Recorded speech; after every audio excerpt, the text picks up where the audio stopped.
The unemployment number, bad for the president. How bad is it? It is bad for the president, primarily because this gives his challengers an opening to say the unemployment rate is going up. I mean, the numbers aside, the 69,000, that is tiny. I mean, that's the size of a medium-sized to small-sized town, and those were the numbers of jobs added. But the biggest deal is going up even from 8.1% to 8.2% gives the Romney campaign a fresh opening to say it's going up under this president. Now, a lot of that is because more people were looking for work, and one of the reasons this is happening is, a lot of reasons, but one, springtime generally is a time when the unemployment rate is going up. Fewer people are looking for work, but what's really troubling to the president and the administration is that so much of this is out of control because of what's happening in Europe. And they know that they're just going to have to buckle their seatbelt and endure this. And it's not going to get better in July probably, or even as the summer goes on. So this is something that's going to be hanging over their heads through the rest of his reelect. And Erin, as these numbers come out, it kind of reinforces the idea that the president can't do anything because there's not much he can do. There's certainly not much he can do before the election.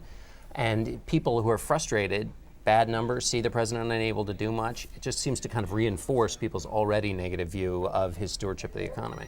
It does, and so they're doubling down on certain messages where their policies have helped, say in Ohio with the auto bailout. They talk about those things, but you do see some other talking points come out from the administration, like consumer confidence is up. The president can't do anything about gas prices either, and they say that over and over again, but he has to continue to show that he cares and that he's trying to do something, even if he can't. And the gas prices for him is another good sign. The gas prices are down a little bit. Yeah. Aaron makes a good point, Scott, which is that in some of these battleground states, the unemployment rate is actually lower than the national number. In Florida, Ohio, and in Iowa, the economic picture is kind of bright, relatively speaking, particularly for those hard-hit states.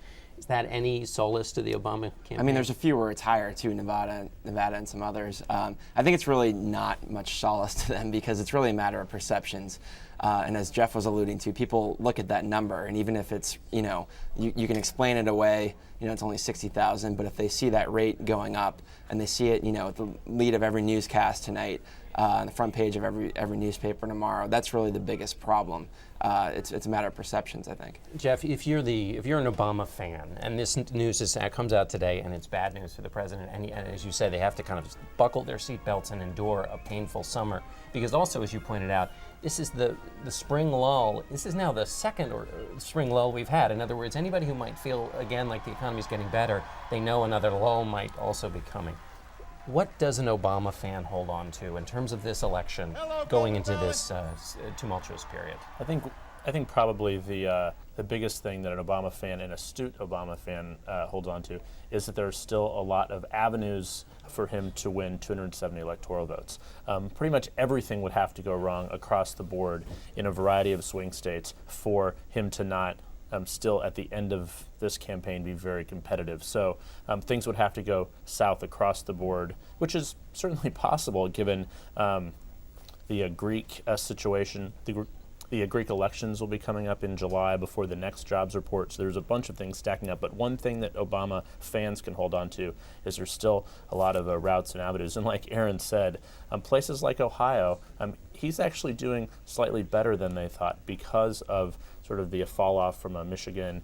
The jobs and the auto supply chain is really revved up again. So there are a few bright spots here and there, but it's going to be a tough 5 months, no question.